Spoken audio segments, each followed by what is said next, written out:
Se gostarem deste e de outros conteúdos Bruá, considerem tornar-se patronos em patreon.com/bruapodcasts, onde podem ter acesso a episódios exclusivos deste e de outros programas.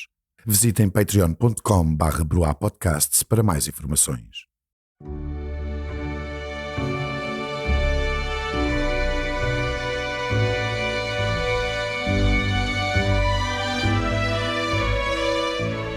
Seios. Todos trazemos junto ao coração a lembrança de que o universo é feito de dualidades. Luz e escuridão, quente e frio, corpo e mente, céu e inferno, yin e yang.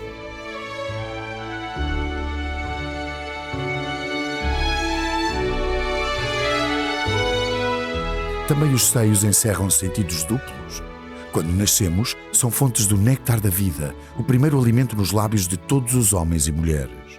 E ao crescer, passamos a vê-los de outra maneira.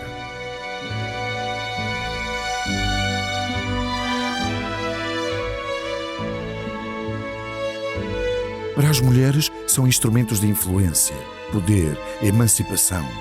Para os homens, fontes inesgotáveis de fascínio e luxúria.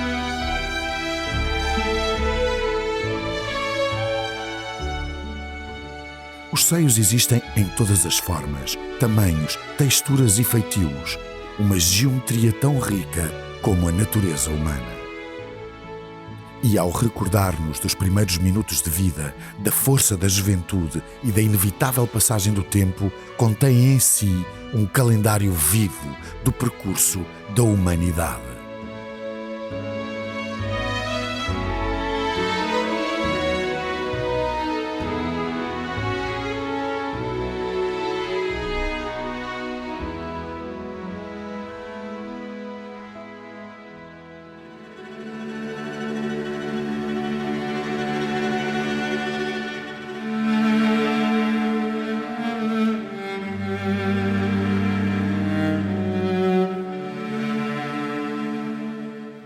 Os seios podem inspirar um país inteiro a reinventar-se. Agnès Sorel nasceu em 1422 e aos 20 anos tornou-se amante de Carlos VII, o rei de França.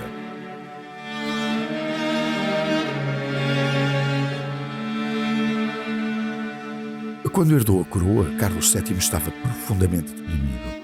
Decorria a Guerra dos 100 Anos, os inimigos ingleses tinham ocupado Paris e a derrota parecia garantida.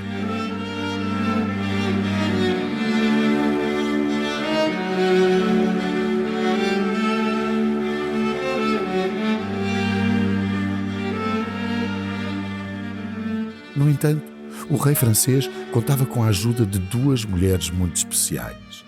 A primeira era Joana d'Arc, a legada emissária de Deus na Terra. A segunda era a dama de honor, Agnès Sorel. Assim que a conheceu, o rei ficou perdidamente apaixonado e escolheu-a para sua amante.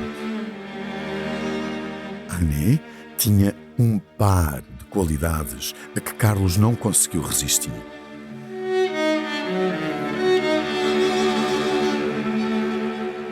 Por um lado, era uma jovem belíssima. Por outro, tinha uma inteligência acima da média. Agnès arrancou-o da depressão, inspirou-o a ser um líder para o seu povo.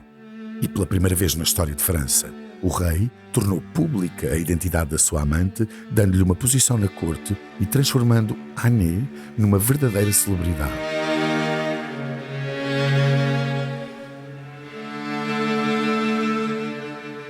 Agnès era um ícone da moda, cobrindo-se de peles, joias e tecidos caros. Foi a primeira mulher a usar diamantes lapidados, na altura reservados a soberanos e à igreja. Introduziu na corte a moda dos banhos, dos perfumes e das massagens. Mas a principal vitória de Agnès foi conquistada com os seus seios.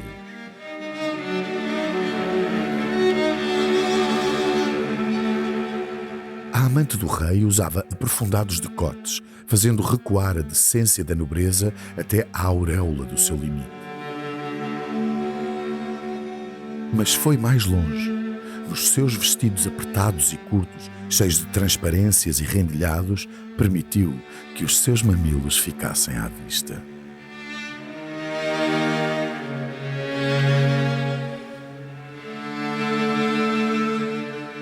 Aterrados, os nobres franceses cumprimentavam-na com uma vénia controlada, não fosse os seus olhos deslizar para os segredos mais mal guardados da corte.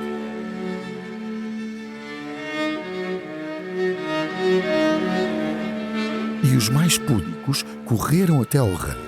Estaria a França assim tão devastada pela guerra que Mademoiselle Sorel não tinha com que tapar a sua intimidade?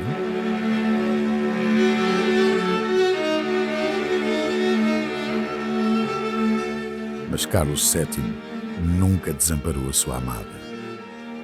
No espaço de 3 anos, a vida de Carlos VII sofreu 2 reviravoltas.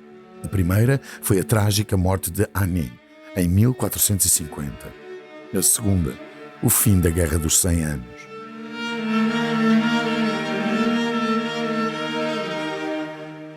Inspirado pelas sinuosidades da sua amante, Carlos VII foi bem-sucedido contra os ingleses, recuperando o domínio de França e empurrando Henrique IV de Inglaterra para o outro lado do canal.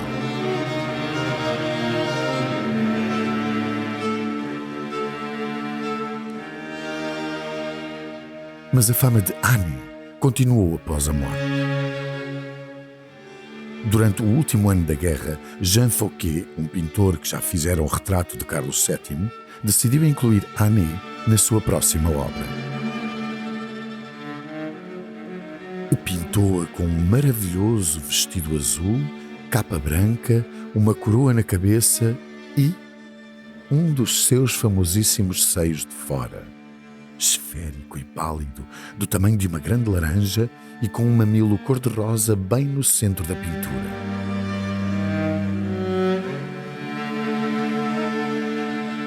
A corte francesa ia desmaiando quando viu o quadro. Ali estava ele, o seio de Anne, como uma aparição voltando do além para os atormentar.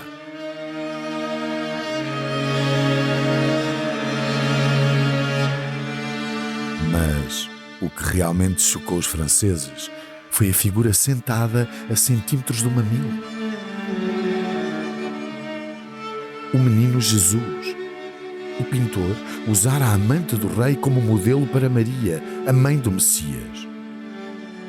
E um dos seios que quebrara todos os tabus da corte francesa aparecia a alimentar o Salvador dos homens.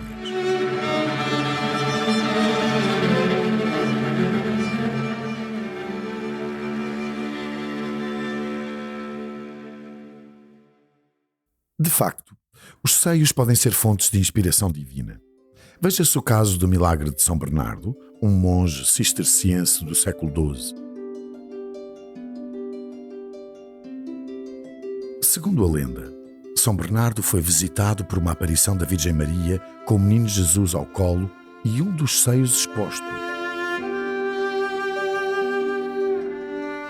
Ajoelhado, de mãos unidas e movido por um inimaginável êxtase religioso, São Bernardo começou a rezar, ajoelhou-se à frente da Virgem e recebeu, na sua boca aberta, algumas gotas de leite branco.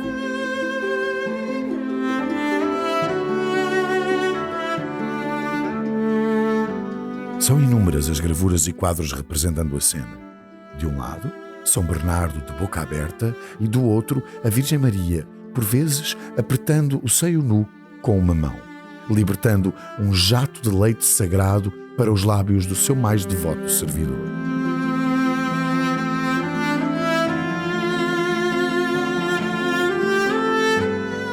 A humanidade sempre encontrou sustento espiritual nos seios femininos.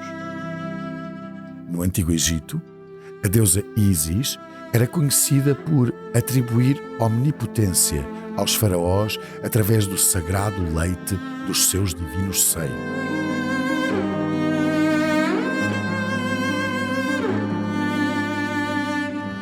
Na mitologia grega, Hércules, o herói dos 12 trabalhos, atreveu-se, ainda em bebé, a alimentar-se do seio de Hera, a rainha do Olimpo.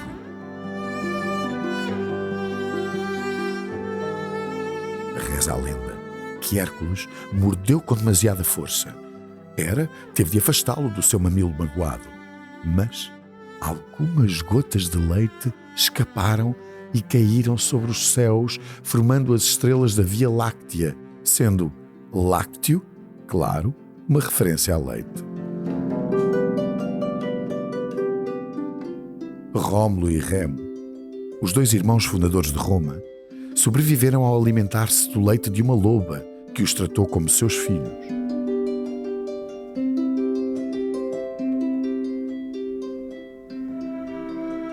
E até a Bíblia faz referência ao leite materno como fonte de alimento espiritual. O profeta Isaías trata a cidade de Jerusalém como a mãe do seu povo. Alegrai-vos com Jerusalém, gozai com ela. Vós todos que a amais, regozijai-vos com ela.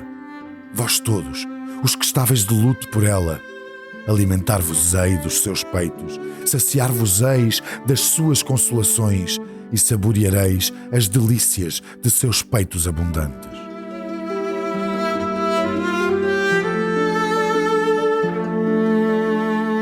E até São Paulo, no Novo Testamento, cria um paralelo entre a fé em Cristo e o leite materno. Quanto a mim, irmãos, não pude falar-vos como a homens espirituais, mas como a homens carnais, como a crianças em Cristo. Foi leite que vos dei a beber, e não alimento sólido, porque ainda não podieis suportá-lo, nem agora podeis, pois ainda sois carnais.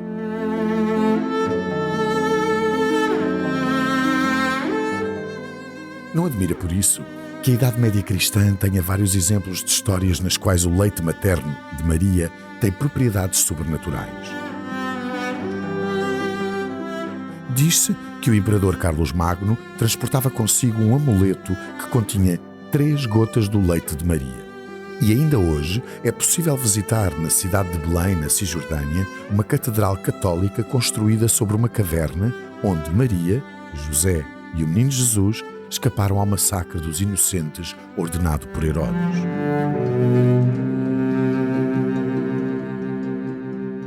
Tal como na lenda da criação da Via Láctea, Maria deixou cair algumas gotas do seu santo leite sobre as pedras da caverna, que imediatamente ganhou uma tonalidade branca.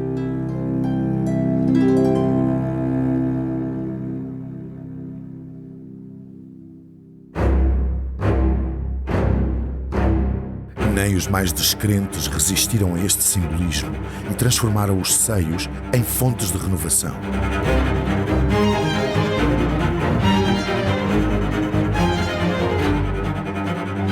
Em 1792, logo a seguir à Revolução Francesa, os revolucionários construíram uma estátua da deusa egípcia Ísis, exatamente no local onde, até há bem pouco tempo, estivera a prisão da Bastilha, símbolo máximo da opressão monárquica. Mas a estátua não servia apenas para ser admirada. Era interativa. Dos seus seios dourados e dos seus mamilos apontados ao horizonte, brotavam 2 jatos de água cristalina que voavam em arco sobre a cabeça da assistência e aterravam dentro das canecas, baldes, copos e garrafões da multidão. Numa gravura da época, vemos milhares de franceses amontoados na base da estátua, de mãos estendidas, famintos, por sentir nem que seja uma gota daquela fonte abençoada. E um homem, de olhar enternecido, a encher um cálice dourado diretamente do mamilo da deusa egípcia.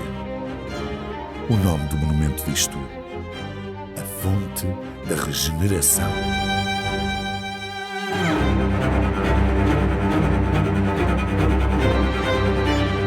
O seio de uma mulher divina regenerava homens, mulheres, crianças, um povo inteiro.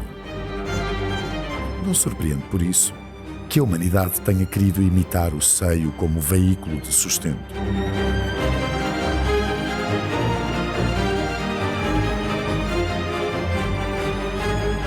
O caso mais conhecido é o de Maria Antonieta. Diz a lenda que as famosas écus de Champagne foram feitas à medida do seu seio esquerdo, ainda que os historiadores pensem tratar-se apenas de um rumor.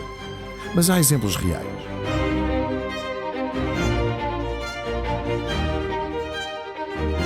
Cinco séculos antes de Cristo, os gregos tinham o mastos, literalmente seios em grego, um copo de cerâmica em forma cônica que incluía até uma pequena protuberância na base, representando o mamilo. Estes mastos eram usados em festas e rituais de fertilidade e estavam decorados com elegantes pinturas de figuras mitológicas. E 2500 anos depois, na atualidade, ainda nos referimos à copa de um sutiã, sendo que copa é sinónimo de taça, copo ou recipiente para beber. Milénios depois dos nossos antepassados procurarem no seio feminino a geometria perfeita para os seus copos, continuamos, literalmente, a beber da mesma inspiração.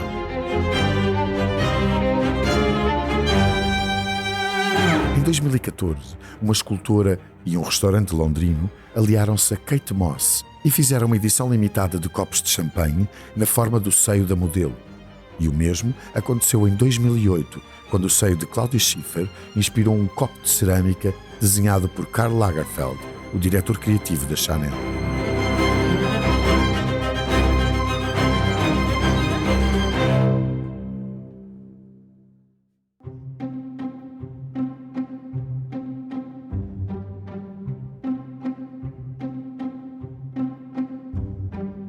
Mas os seios não são apenas pacificadores. Podem ser símbolos de classe e poder. Isabel I de Inglaterra soube usá-los a seu favor. Conhecida como a Rainha Virgem e famosa por nunca casar nem deixar descendentes, Isabel apresentava-se como uma mulher pura, casta e maternal.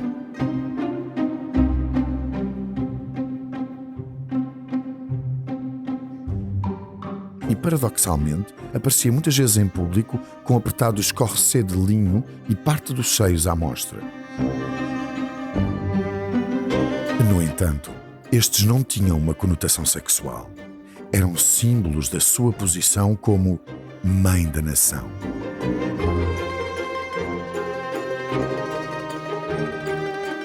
Dela, e apenas dela, a nação bebia a sua legitimidade. Muitos ficavam chocados. Um puritano, William Prine, queixou-se de ver demasiada rainha e a coroa condenou-o a ter as suas orelhas cortadas. Nem os franceses, conhecidos pela sua libertinagem, se sentiam à vontade na presença das classes expostas da rainha inglesa. Castelnau, um dos embaixadores franceses, escreveu uma carta para Paris relatando o seu encontro com Isabel, durante o qual ela tinha a fronte do vestido aberta e podia ver-se o seu peito, e porque tinha calor, ela abria por várias vezes o seu manto. Mas o embaixador descreveu também os seios da rainha como brancos e delicados. A palidez estava associada à riqueza e ao estatuto social. Afinal, só os mais pobres precisavam de apanhar sol quando iam trabalhar nos campos.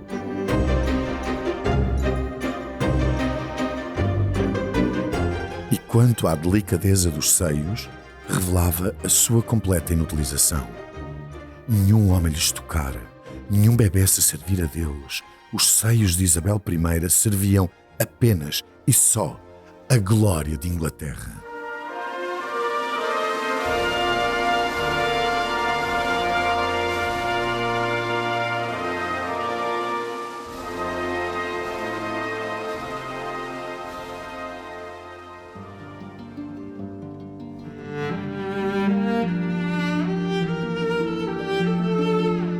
Mas os seios não dão apenas poder. Podem inspirar as mais intensas emoções humanas.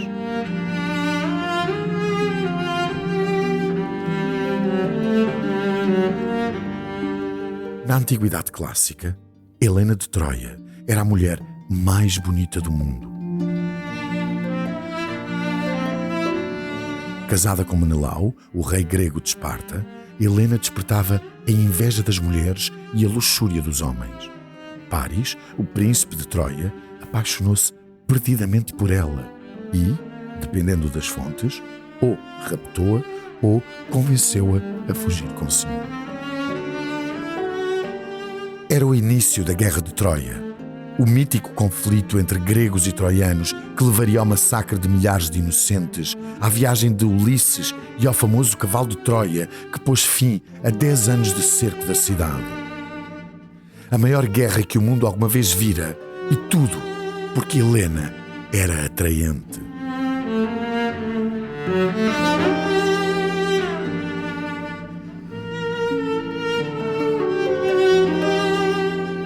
Mas uma parte específica da sua anatomia parece ter convencido Paris a raptá-la.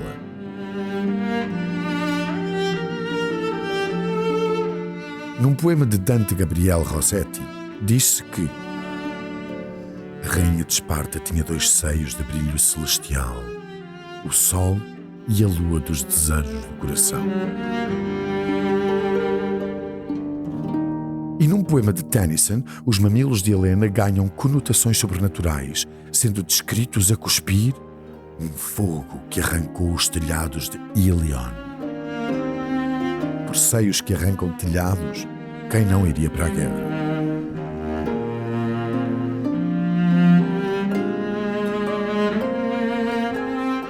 Não admira por isso que os lendários seios de Helena tenham acabado por salvar-lhe a vida. Depois dos gregos derrotarem os troianos, Menelau, o marido de Helena, sentindo-se traído pela sua fuga com Paris, procura para a matar. Mas ao vê-la prostrada e a chorar, implorando pela sua vida, decidiu pousar a espada e perdoá-la.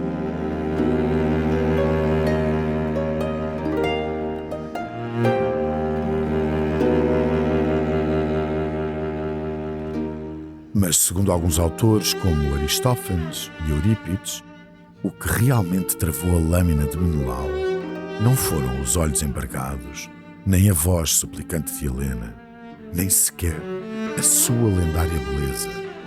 Foram os seus seios.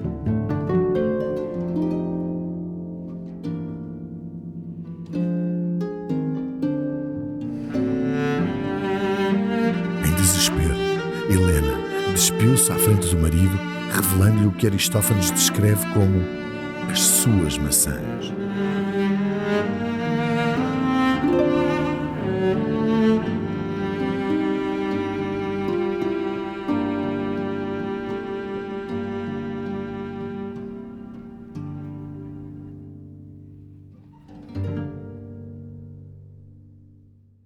De facto, os seios podem despertar a compaixão e a clemência até das almas mais vias.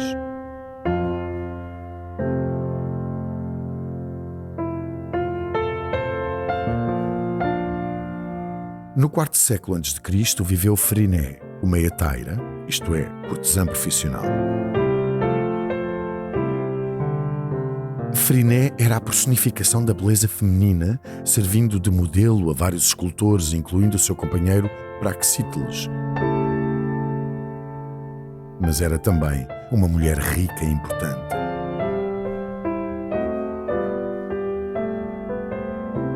Nos jantares da alta sociedade ateniense, conversava de igual para igual com os grandes filósofos da altura e tinha tanto dinheiro que, alegadamente, ofereceu-se para pagar a reconstrução da cidade de Tebas depois de ter sido destruída por Alexandre o Grande.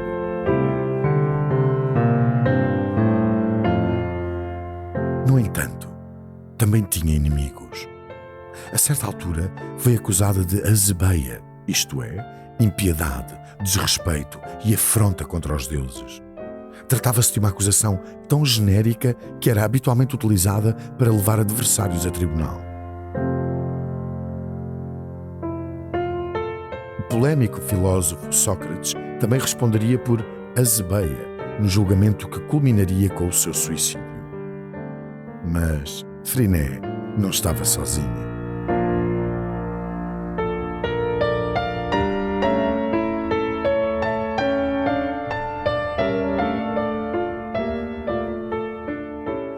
o escritor romano Ateneu, que se dedicou a colecionar anedotas, rumores e historietas da sociedade grega, Friné foi defendida em tribunal por Hipérides, perante um grupo de jurados composto exclusivamente por homens.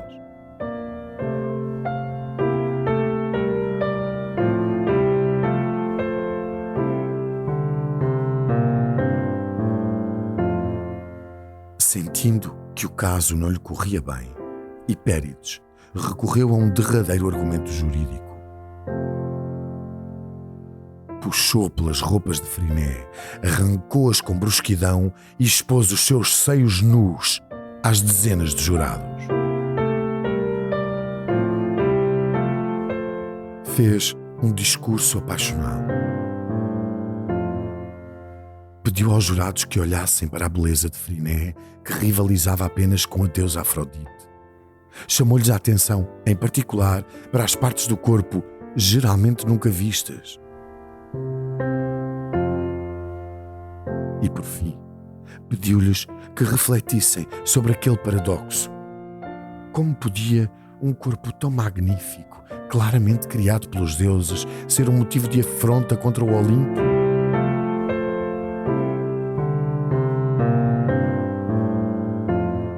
Como podiam duas obras divinais pertencer a uma mulher ímpia e herege? E como podiam, literalmente, condenar a beleza à morte? Não, jamais.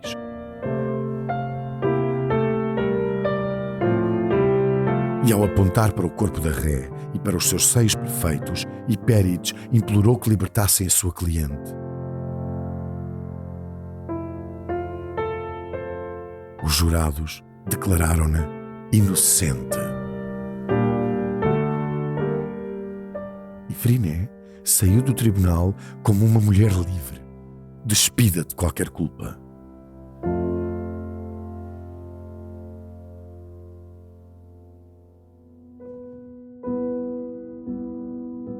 E esta é a verdadeira questão do nosso tempo.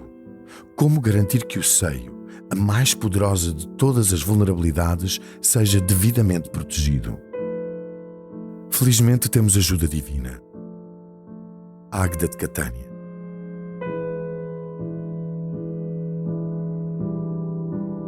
Uma santa e mártir católica do século III, sofreu as mais terríveis torturas às mãos do imperador romano Décio, que tudo fez para reprimir o séquito cristão ainda na sua infância.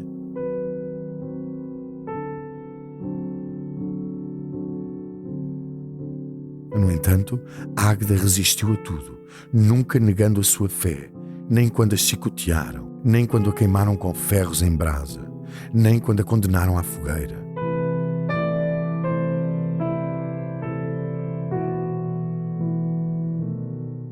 Mas a sua tortura foi mais longe.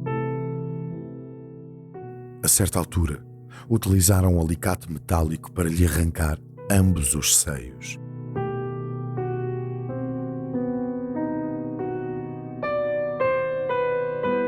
E finalmente, quando morreu na prisão, Águeda estava ainda a recuperar dos seus ferimentos.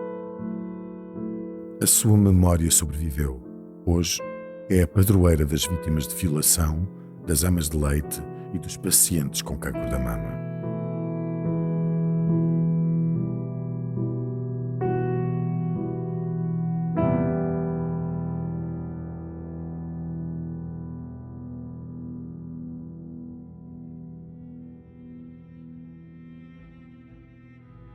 E assim se desenha a história dos seios, uma narrativa de dualidades, binómios e oposições.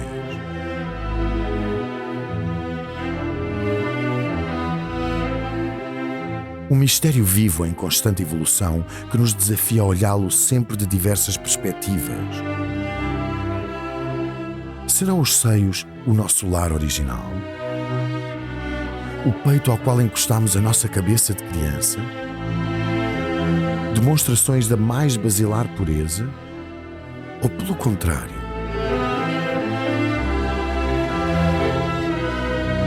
Intimidantes tentações?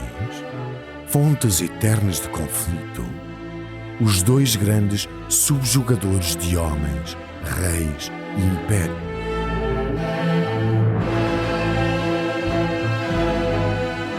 É preciso libertar os seios.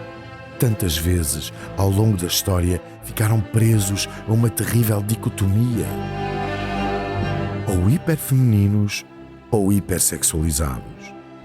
Pertencem sempre a uma mãe ou uma amante, nada mais.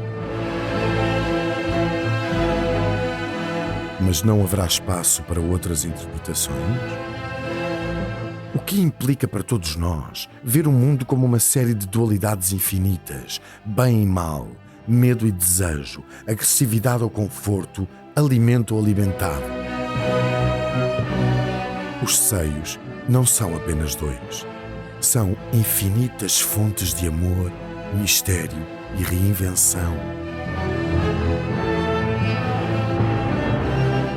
E aquele que vê o mundo aos pares está condenado à cegueira, a nunca experienciar todas as outras partes, umas mais baixas que outras, de que a experiência humana é feita.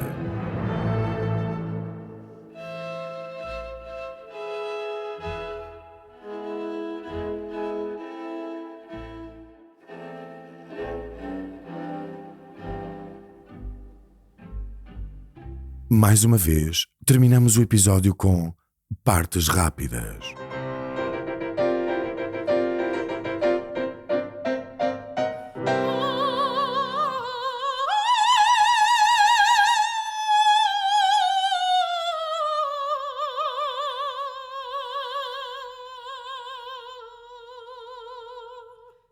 Segundo os historiadores, é difícil perceber quem terá inventado os primeiros sutiãs. Surgem no Antigo Egito, na forma de um tecido chamado calasiris, e que era enrolado à volta dos seios e atado atrás do pescoço.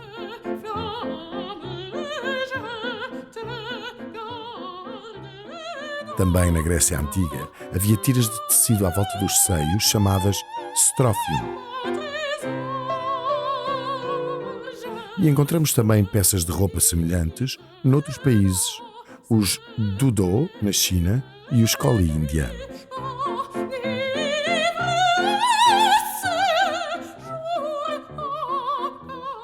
Em algumas versões da história de Clitemnestra, irmã de Helena de Troia e mulher do herói Agamemnon, esta é assassinada pelo próprio filho Orestes.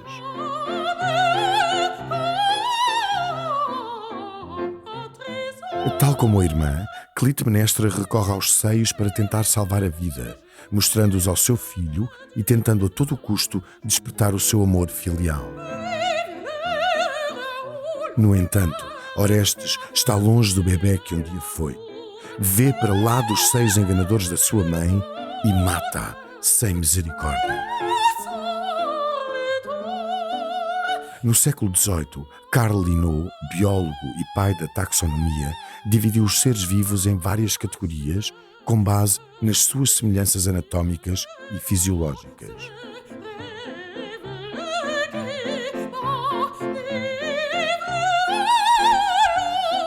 Um dos grupos no qual o homem fazia parte era os Mammalia, mamíferos, um termo vindo do latim mama, isto é, mama ou seio.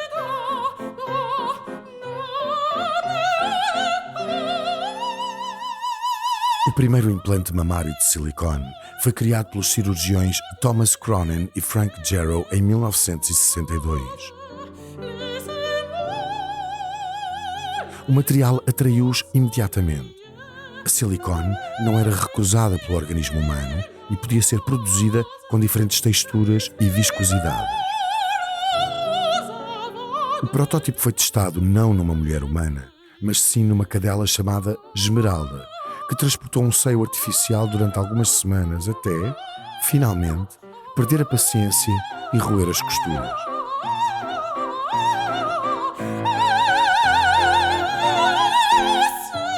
Esmeralda sobreviveu com saúde ao procedimento.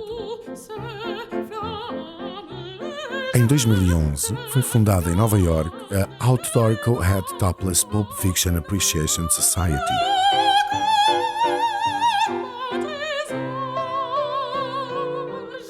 Um grupo de homens e mulheres que decidiu aproveitar a lei nova-iorquina que permitia o topless para chamar a atenção para o impacto social dos seios expostos.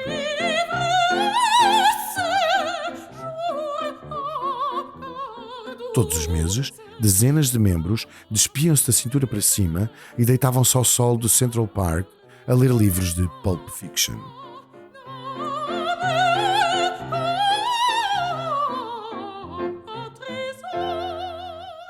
Uma tradição escultórica do maneirismo italiano encheu várias cidades de Itália de estátuas de mulheres nuas, de seios expostos e a expelir água pelos mamilos. Estas fontes lactantes representam deusas, ninfas e outras figuras mitológicas sempre prontas a refrescar as tardes de verão dos italianos e turistas.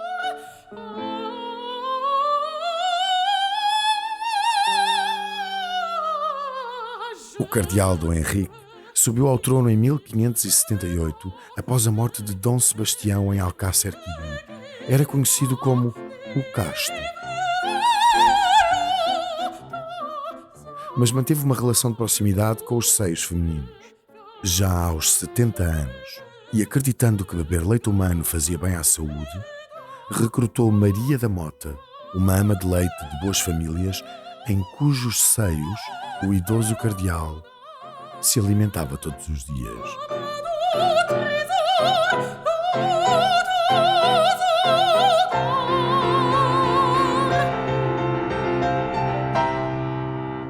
Estas foram as partes rápidas de hoje.